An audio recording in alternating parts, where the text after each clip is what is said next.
네, 여러분 반갑습니다. 오늘은 경영학 원론 13강 재무와 회계, 재무 관리와 회계에 대해서 배우겠습니다. Finance and Accounting.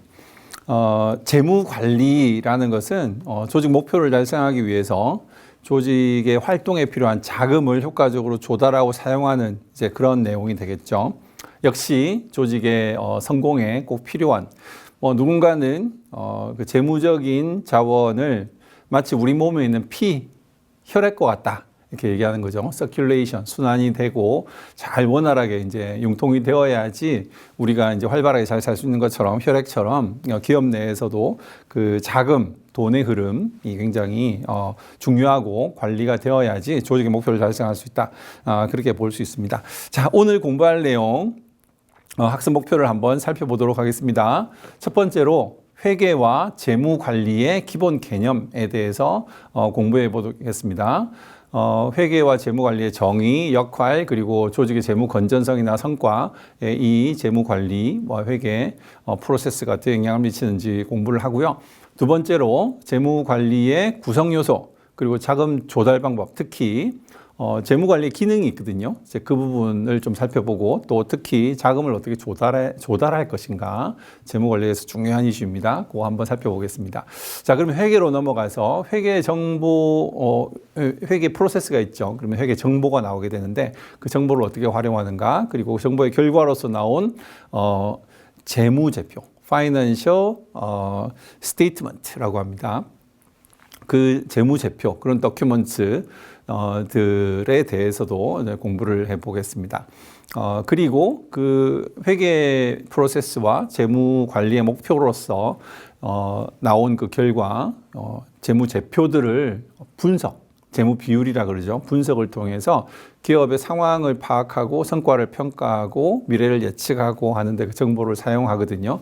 그래서 몇 가지 그 재무 비율의 핵심적인 그 요소들이 있습니다. 이제 그런 것들을 한번 쭉 실제 그 사례를 들어서 한번 계산을 해보고 그래서 여러분들이 어느 기업의 재무제표를 가지고 오더라도 그 회사를 분석할 수 있는 그런 능력을 키우는 데까지 한번 오늘 공부를 해보도록 하죠. 네. 자, 첫 번째로 이제 재무관리의 기본 개념에 대해서 한번 공부하겠습니다. 재무관리는 조직의 목표, 기업의 목표를 달성하기 위해서 자금을 조달하고 이를 효과적으로 운영하는 전체 과정, 프로세스를 말합니다. 주요 기능, 목적에는 자금 조달 및 사용 계획의 수립, 플래닝 역시 파이낸스 부분도 플래닝이 중요하죠. 그 다음에 투자에 따른 리스크와 수익, 그죠? 우리가 뭐 영업을 확장한다든지, 그 다음에 공장을 더 크게 짓는다든지 다 투자죠. 그러면 그에 따른 예상 수익이 있는데 그 두 개가 어느 정도의 어떤 리스크를 가지고 있고 그 리스크에 따른 수익이 있습니다. 그걸 밸런싱 맞추는, 균형을 유지하는 그런 기능이 있고요. 그 다음에 마지막 한 가지가 그 기업의 자금 지급 능력, 재무 건전성이라고 그러죠. 그것과 효율성, 그 두 가지를 동시에 확보하는 그런 목적을 갖고 있습니다. 크게는 세 가지인데 이걸 도식으로 표현하자면 이제 이런 모양이 됩니다. 자, Financial Management, 재무 관리의 크게 세 개의 요인. 자금을 조달하는 것, Funds라고 해요. 펀드. 그러니까 우리 사업을 위해서는 자금이 있어야 돼요. 그 자금을 계획하고 통제하는 것, 그 첫 번째 단계. 그 다음에 밸런싱, 리스크, 투자의 리스크와 투자에 따른 리턴, 그죠? 그 효익이 있겠죠. 그것들을 두 개의 밸런싱을 맞추는 것. 그 다음 마지막으로 이제 재무 건전성과 자금을 잘 효율적으로 사용하는지에 대해서 모니터링하는 것, 관리하는 것, 이 세 가지가 되겠습니다. 먼저 펀드부터 잠깐 살펴보면. 자, 돈을 벌기 위해서는 돈이 필요하다라고 말을 하죠. 이게 무슨 뜻일까요? 그죠? 비즈니스를 해서 프로덕트와 서비스 형식으로 가치를 창출해서 고객에게 전달을 하면 고객은 페이를 하죠. 그게 수익이 되는 겁니다. 그래서 그 결국에 매출을 만들어내는 데 있어서 뭐 아무것도 없는 데서 할 수 없죠. 공장도 세워야 되고, 그죠? 사람도 뽑아서 인건비를 줘야 되고, 재료를 사와야 되고 등등등 돈이 굉장히 많이 들어갑니다. 그걸 이제 운영 자금이라 그러는 거죠. 어디에 돈이 들어가나요? 펀드가 어디서 나냐면 운영하는데, 운영에 들어가고, 운영은 재료를 사온다든지 세금을 낸다든지 월세를 내고 웨이지 월급을 준다든지 다 돈이 필요한 거죠. 운영을 위해서 필요하고, 또 재고, 우리가 그 운영 관리할 때 기억나시죠? 재고라는 것이 결국 현금과 같은 것이다. 그것을 창고에 쌓아 필요하니까, 그죠? 재고가 필요한 때가 있잖아요. 그래서 창고를 지어서 재고를 마련해야 되는데 어느 정도 수준에, 너무 많이 하는 건 비효율적이고 적절한 수준의 재고를 갖고 와야 되는 거지. 자, 그러면 그게 마치 현금과 같다는 거지. 그 재고를 만약에 보유하지 않았다면 은행에 들어가면 이자가 나오는 거죠. 그래서 이것도 역시 현금, 이 재고를 확보하려면 현금이 있어야 되는 거죠. 현금을 들여서 이 재고를 확보해 줘야 되는 거기 때문에 이 재고 보유에 자금이 들어갑니다. 그 다음에 이제 판매할 때도 일시불로 우리가 페이하기도 하지만 할부도 하죠. 할부를 나눠서 내는 겁니다. 당장에 받지 않는 거지. 2천만 원짜리 차를 만약 팔았는데 그 2천만 원이 당장 우리에게 기업 입장에서는 다 들어오는 게 아니고 그걸 한 달에 몇십만 원, 100만 원씩 해서 나눠서 천천히 들어오는 거죠. 그러자면 그게 다 회수될 때까지 그걸 영업을 운영할 수 있는, 판매를 유지시킬 수 있을 정도의 현금, 그죠? 운영 자금이 필요한 겁니다. 판매할 때 필요한 거예요. 그 다음에 실제로 투자를 해야 되죠. 투자, 공장, 빌딩, 그죠? 그 다음에 차, 운송수단, 기계, 이런 것들을 사는 데는 큰 돈이 들어갑니다. 이런 것들, 비즈니스를 하는 데 있어서 필요한 그런 자금, 펀드가 있어야 되는 거지. 그걸 가지고 이걸 자산화해서 그래서 비즈니스를 하고 그걸로 상품과 서비스를 만들고 매출을 만들어내는 거죠. 그래서 돈을 벌기 위해서는 상당량의 돈이 필요하다. 그렇죠? 그러려면 이제 이 자금을 잘 원활하게 조달하고 잘 운영해야 되는 거지. 그지? 그게 이제 벌기 위한 돈, 펀드에 대한 얘기고, 그 다음에, 자, 우리가, 투자를 합니다. 그죠? 빌딩을 세우고, 공장을 세우고, 기계를 도입하고, 자동화 시키고, 이런 로봇을 도입하고 하는데, 굉장히 돈이 들어가는데, 그 투자죠. 투자를 하면 그것에 따라서 어느 정도 리턴이 있습니다. 그죠? 효율성이 생기고, 새로운 시장을 개척하고, 새로운 제품이 만들어지고, 하기 때문에 그 투자에 따라서 기대하고 더 많은 수익을 기대하고 매출을 기대하고 투자하는 거죠. 그래서 이게 리스크를 감수하는 겁니다. 상당량의 돈을, 이게 실패할 수도 있잖아요. 근데 그걸 하고 그에 따라서 이제 리턴을 기대하는 건데, 너무 큰 리턴을 기대해서 그 리턴이 잘 모르는 상태에서 굉장히 대규모의 투자를 했다. 이건 리스크가 있는 거죠. 그게 실패하게 되면 상당히 리턴 없이 그 투자가 다 무효화될 수도 있습니다. 그래서 위험이 크면 리턴도 큰데, 기본적으로는 너무 위험이 크면 돌이킬 수 없는 상태까지 그 리스크가 너무 커져 버릴 수 있는 거지. 우리가 관리할 수 없는 수준까지. 그래서 오케이, 리턴이 큰 건 좋지만 리턴을 조금 줄이더라도 우리가 적정선에서 투자를 하자. 너무 무리는 하지 말자. 두 개의 밸런스를 맞추는 거예요. 리스크 리턴. 이것도 파이낸셜 매니지먼트에서 중요한 두 번째 기능이기도 하고 목적이기도 합니다. 마지막이 이게 솔번시라고 하는데 재무 건전성이죠. 그리고 재무 자원, 이 돈이 비효율적이지 않고 효율적으로 운영되도록 하는 그걸 지속적으로 모니터링해서 원활하게 운영되도록 하는 겁니다. 재무 건전성이 필요한 이유는 뭐냐면 당장 나가야 되는 돈들이 자주 발생해요. 당장 월급을 줘야죠, 매월. 월세도 내야죠. 세금도 내야죠. 세금도 이제 1년에 한 2번 정도 나눠낸다 하더라도 큰 돈이 들어가거든요. 매출은 조금씩 발생하지만 나중에 큰 돈으로 세금을 내야 되기 때문에 그걸 준비해 놓지 않으면 사실은 세금 낼 돈이 없을 수도 있어요.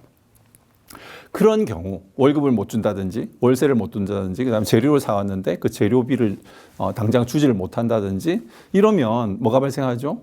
회사가 운영이 스탑이 돼요. 부도가 됩니다. 이게 상법적으로 범죄에 해당합니다. 줄 돈을 못 주는 것은.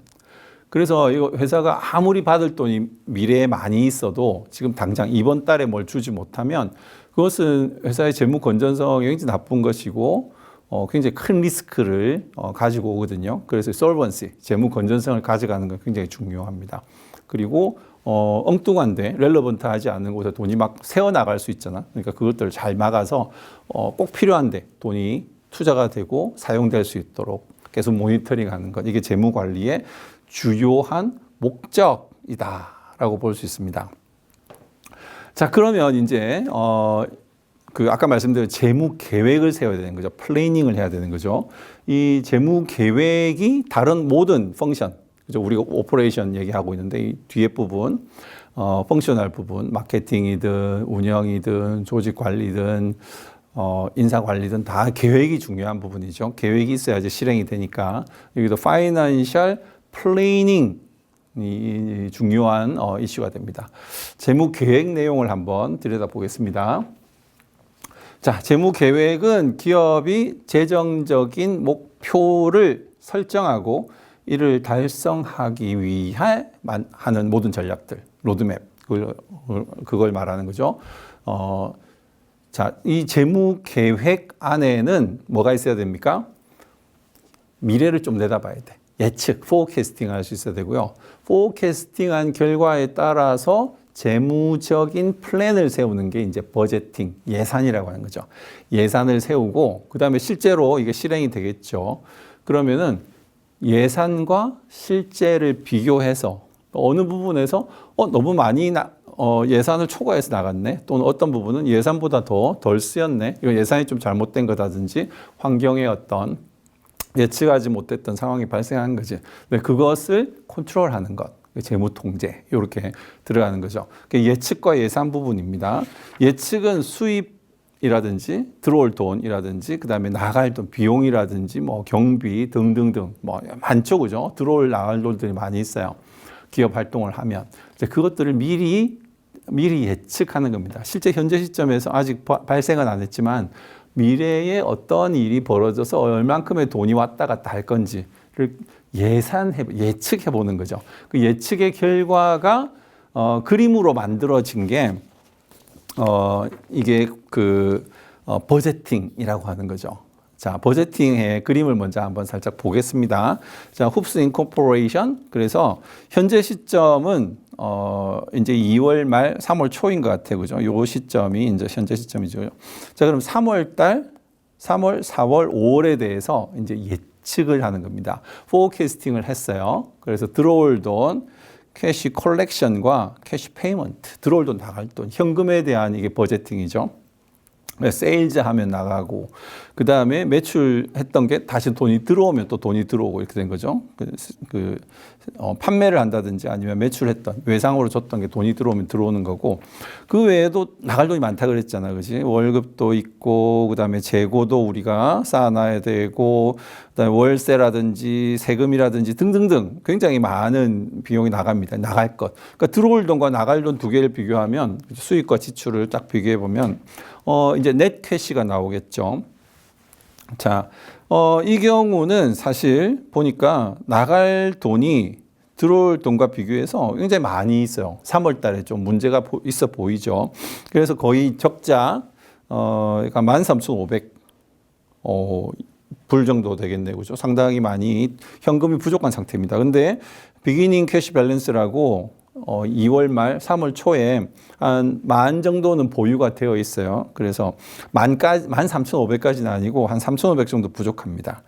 자, 그렇게 되어 있고 우리가 한 15,000 정도 캐시는 항상 뭐 우리 금고에 또는 은행에 그 예금으로 이렇게 있어야 되겠다. 그렇게 목표를 잡아놨다고 하면 이 정도 부족하구나. 3월 달에 좀 부족하구나. 라고 우리가 결론을 줄 수 있죠. 4월 달도 보니까 약 한 어떻게 되나요? 5천 정도, 목표 비해서는 5천 정도이고 그 다음에 자, 넷캐시는 자, 4월 달은 이제 플러스를 보입니다. 근데 그 전달에서 넘어온 게 마이너스가 있기 때문에 플러스는 10,000밖에 안 되는 거죠. 그렇지만 많이 이제 플러스긴 하지만 목표에 비하면 아직도 한 5천 정도 부족하다 이렇게 볼 수 있는 거죠. 자, 5월 달 돼서야 이제 그 현금 흐름의 경색이 좀 풀리는 걸로 예상이 됩니다. 자, 그래서 5월 달은 괜찮아요, 그죠?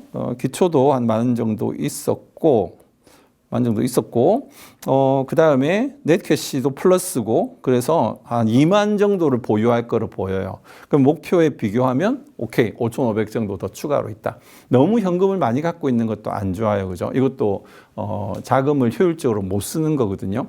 그런 차원에서 적정, 우리 목표 정도 선에서 항상 그 자금이 이제 찰랑찰랑 유지되도록 하는 것, 이게 굉장히 중요한 그 efficiency, 자금 효율성을 가져야 필요한 거지. 그래서 우리는 미래를 좀 내다볼 수 있어요. 들어올 돈, 나갈 돈을 예측을 하고, 그걸 버제팅을 하고, 목표 현금 정도 수준을 쫙 잡은 다음에, 이제 문제가 있는 달이 언제인지를 파악해내는 거지. 그러면 이제 3월 달과 4월 달에는 뭔가 재무적인 컨트롤이 들어가 줘야 됩니다. 그냥 내버려뒀다가는 현금 부족하고, 현금이 당장 부족하면 월급을 못 주거나 월세를 못 주거나, 아니면 당장 원재료를 샀는데 페이를 못 하거나 하면 이게 이제 문제가 되는 거죠. 우리가 부채를 못 갚는다든지. 그렇기 때문에 그런 것들을 미연에 예비하기 위해서 준비하기 위해서 3월, 4월에는 뭔가 방식을 써야 되는 거죠. 은행에서 돈을 조금 더 빌린다든지, 아니면 받을 돈이 있으면 조금 더 미리 받는다든지, 줄 돈을 좀 미룬다든지, 하여튼 그런 방식으로 해서 현금이 이제 경색되지 않도록, 이 컨트롤을 해줘야 되는 겁니다. 포캐스팅 하고, 그 다음에 뭐였죠? 예산, 버제팅을 짜고, 실제로 3월, 4월, 5월 되면 이게 일이 벌어질 거 아니야, 그지? 이게 예상대로 할 수도 있고 좀 변경될 수도 있어요. 그거에 대해서 그 모자란 건 뭔지 차이가 왜 생겼는지 컨트롤하고, 그다음에 그 실제로 일어나기 전에 이런 문제가 있을 것 같은 상황에서는 대비책을 세우는 것, 그죠? 이게 파이낸셜 매니지먼트에서 이제 중요한 이슈 중에 하나입니다. 자, 이 과정을 이제 도표로 나타낸 게 이런 거죠. 파이낸셜 컨트롤 프로세스. 이게 아까 포캐스팅을 하려면 조금 정보를 수집해야 됩니다. Analyze initial situation. 현재 상황을 파악하는 거지. 자, 그러면 이제 포캐스팅 할 수 있죠. 매출이 얼마가 있었고, 그 다음에 매입이 얼마가 있었는데, 줄 돈이 얼마고, 나갈 돈이 얼마고, 실제로 세일이 얼마가 될 거고, 월세는 언제 나가고, 이런 것들이 이제 쫙 정리를 해서 정보를 수집하고, 그걸로 이제 예측을 하는 거고요. 그 다음에 그 예측과 실행 두 개를 비교해서 예산하고 안 맞는 부분이 있었다고 하면 그 부분을 어떻게 할 건지, 남는 부분 왜 남았는지, 모자란 부분 왜 모자랐는지, 그래서 그런 부분은 correct deviation, 그 차이 나는 부분에 대해서 뭔가 하는 거죠, 그죠? 예측해서도 하지만 일이 실제로 진행되고 나서도 두 개, 실제와 계획과 실제를 비교해서 컨트롤하는 그 방식이 들어가 줘야 됩니다. 그래서 자, 계획, 포캐스팅, 그 다음에 예산, 재무 통제. 요 파트가 파이낸셜 컨트롤 프로세스의 주요 핵심이고요. 자, 사례를 하나 들어보겠습니다. 웍데이라고 하는 회사가 있습니다. 이 회사는 클라우드 기반의 기업의 프로세스를 자동화해주는 소프트웨어 제공업체예요.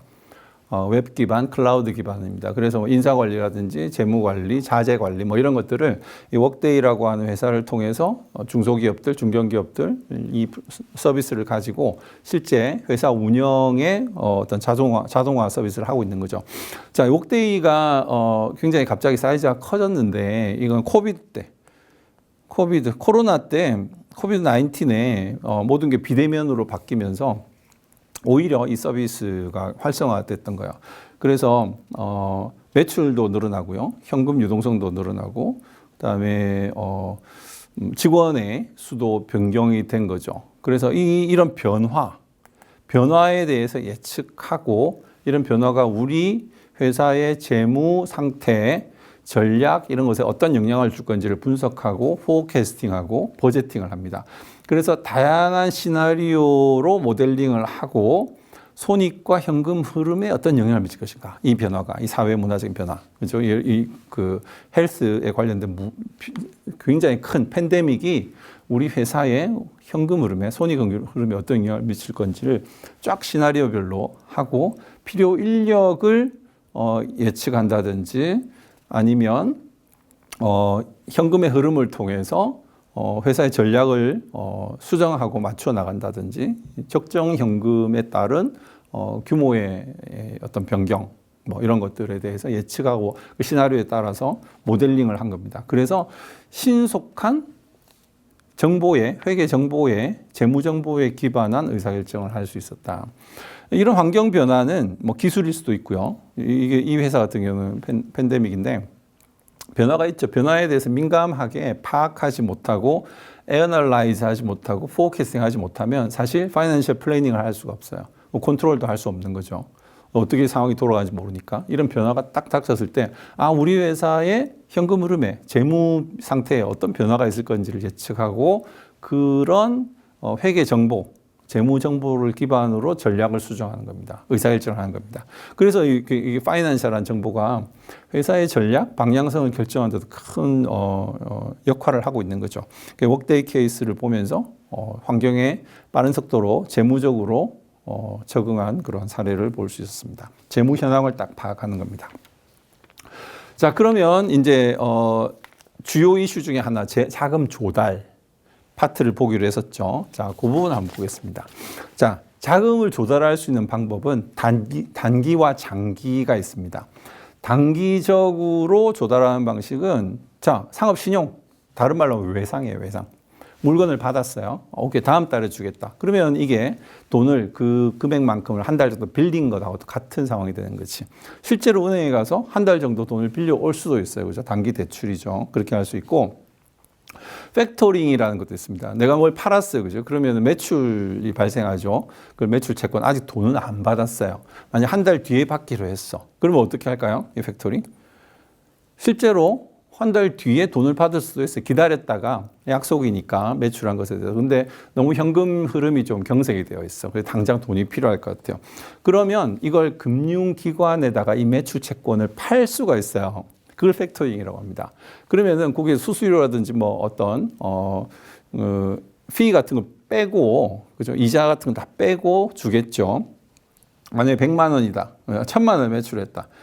그러면 한 990만 원 정도 선에서 한 10만 원 정도 떼고 나머지를 금융기관에다가 매출 채권을 주고 받는. 금융기관은 나중에 한 달 지나서 그걸로 그 거래처에다가 다시 그 금융기관이 매출 채권을 돈을 받는 겁니다. 그러니까 미리 현금을 조금 돌리는 거죠, 그죠? 그런 방식을 팩토링이라고 하는 거고요. 상업어음은 이제 이걸 드래프트라고 하는데 외상으로 받는 건데 이걸 어음을 발행하는 겁니다. 드래프트라고. 그래서 한 달 뒤에 줄게라고 약속하는 거죠. 이게 3달 9개월짜리도 있고 길게는 12개월짜리도 있는데 그걸 어음을 주는 거죠. 그러니까 약속 증서예요, 그죠? 이게 돈 같은 거죠. 이 어음으로 팩토링을 할 수도 있어요. 그냥 외상할 수도 있고 어음을 발행해서 외상할 수도 있고 그런 거죠. 이게 단기적으로 자금 조달하는 방식입니다. 장기적으로는 은행에 가서 또는 다른 금융기관에서 장기적으로 대출할 수도 있고요. 그 다음에 이제 본드라고 하는 회사채라고 하죠. 회사채. 회사의 신용을 바탕으로 돈을 빌리는 겁니다. 채권이라고 하는 채권을 발행해서 그걸 돈을 받는 거죠. 채권이 언제 어떤 이자율로 나중에 돈 줄게 라고 약속. 회사의 신용을 바탕으로. 그러면 그 회사채를 사는 분들이 있어요. 회사에 돈을 빌려주는 그런 꼴인 거죠. 장기적으로 빌려주는 겁니다. 그 다음에 주식을 발행하는 방식도 있어요. 주식. 우리 회사가 주식회사이다. 그럼 주식을 발행하는 거지. 청약, 모집 이런 거 들어보셨죠? 그러면 회사가 주식을 발행하면 그걸 사면 어때요? 다 주주가 되는 거고 그분들이 샀던 그 돈은 우리 회사의 자본으로 들어오는 거죠. 자, 그림을 한번 그려보겠습니다. 이거 이제 밸런스 쉿이라고 하는데 대차 대조표라고 하는 거예요. 자, 이쪽은 자산, 이쪽은 오른쪽은 부채, 그다음에 오른쪽에 아래쪽은 자본, 그죠? assets, liabilities, equity 해서 이렇게 된 겁니다. 그래서 두 개를 더하면 요게 되는 거죠. 이 두 개 A는 L 플러스 E입니다. 자, 요런 기본 구조를 갖고 있는데 요게 이제 대차대표 모양입니다. 자, 요런 방식들, 단기적으로 또는 장기적으로 남의 돈을 빌려오는 것, borrowing, 그죠? 론 하는 거죠. 이런 것들이, 이 돈들이 다 여기 이제 liability로 들어가는 거고요. 그 다음에 주식 발행, 이게 이제 equity 되는 겁니다. 이 주식, equity라는 것은, 자기 자본, 내 돈이거든요. 내 돈. 그 다음에 liability라는 것은 부채, 남의 돈이에요. 우리가 비즈니스를 할 때 이 자산이 필요한데 이 내용이 뭔지는 좀 이따 살펴보겠습니다. 자산이 필요한데 자산 어디서 온다? liability, 남의 돈 아니면 내 돈, equity, 그지? 실제로 내 주머니에서 나와서 equity일 수도 있고 주식을 발행해서 회사 주인들을 더 많이 모은 다음에 자금을 만들 수 있어요. 이게 내 돈이 되는 거죠, 그죠? 회사 돈이 되는 거죠. 남의 돈과 내 돈으로 비즈니스를 한다. A는 L 플러스 E 이렇게 되겠습니다. 자, 이 자금을 모집하는 단계에서 왜 이렇게 단기적으로 장기적으로 남의 돈, 라이빌리티를 많이 쓰게 되는가 기업은 이제 그 이유가 방금 그렸던 그림이 여기에 있고요. 이유가 이제 레버리지라는 개념입니다. 여기까지만 보고 1차 시를 마무리할게요. 자, 레버리지라는 것은 뭐냐면 차입 자금을 사용해서 투자 수익을 극대화하는 것. 비즈니스에서 만든 수익을 더 크게 만드는 겁니다. 차입을 이용해서. 레버리지라는 게 지렛대죠, 그죠? 지렛대. 내가 짧은 지렛대를 갖고 있으면 많이 못 움직여. 근데 긴 지렛대를 갖고 있으면 같은 힘으로도 또는 작은 힘으로도 큰 어떤 결과를 낼 수 있는 거죠. 그런 개념입니다. 한번 예를 들어서 설명을 해볼게요.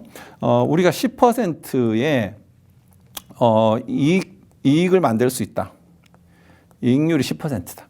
자, 그 다음에 은행 이자가 3%다. 이자다, 이자. 이자를 우리가 쓰려면, 은행에 돈을 빌려 쓰려면 3% 이자를 내야 된다. 자, 요런 상황이라고 한번 봅시다. 자, 그러면, 자, 이 케이스에서 내가 만약에 이퀴티, 내가 갖고 있는 돈이 100만 원이 있어요. 이 100만 원으로 사업을 하면 얼마의 수익을 만들 수 있죠? 10%의 이익을 내가 만들 수 있으니까 10만 원. 그죠? 10만 원의 이익을 만들 수 있을 거 아니야. 자, 그런데 두 번째 경우 한번 생각해 봅시다. 은행에서 돈을 빌려와요. 그죠? 이게 borrowing 하는 거지. 얼마를 빌려? 1,000만 원 정도 빌려보겠습니다. 1,000만 원과 그 다음에 내가 갖고 있던 자본 100만 원이 있겠죠. 그죠? 이게 liability고 equity예요. 두 개를 만약에 합쳐서 한번 비즈니스를 해보자. 내가 10% 수익을 만들 수 있는 능력이 있다고 보면. 자, 그러면 요거는 얼마가 됩니까? 요거는 두 개를 합치니까 1,100만 원으로 사업을 하는 거고 얼마의 이익이 날까요? 110만 원이 납니다. 자, 두 개를 한번 비교를 해볼게요. 자, 10만 원의 이익을 만드는 회사인데 내 돈만 하면 남의 돈 빌렸더니 이제 110을 만들었어요. 근데 110이 다 내 돈은 아니죠. 왜냐하면 3% 내가 빌린 것 1,000만 원에 대해 3% 이자를 줘야 되잖아요. 그죠? 마이너스 얼마를 해볼까요? 30만 원. 3%니까 그죠? 1,000만 원에 대해서 30만 원의 이자를 내야 됩니다. 이자를 내고 나도 남는 건 80만 원.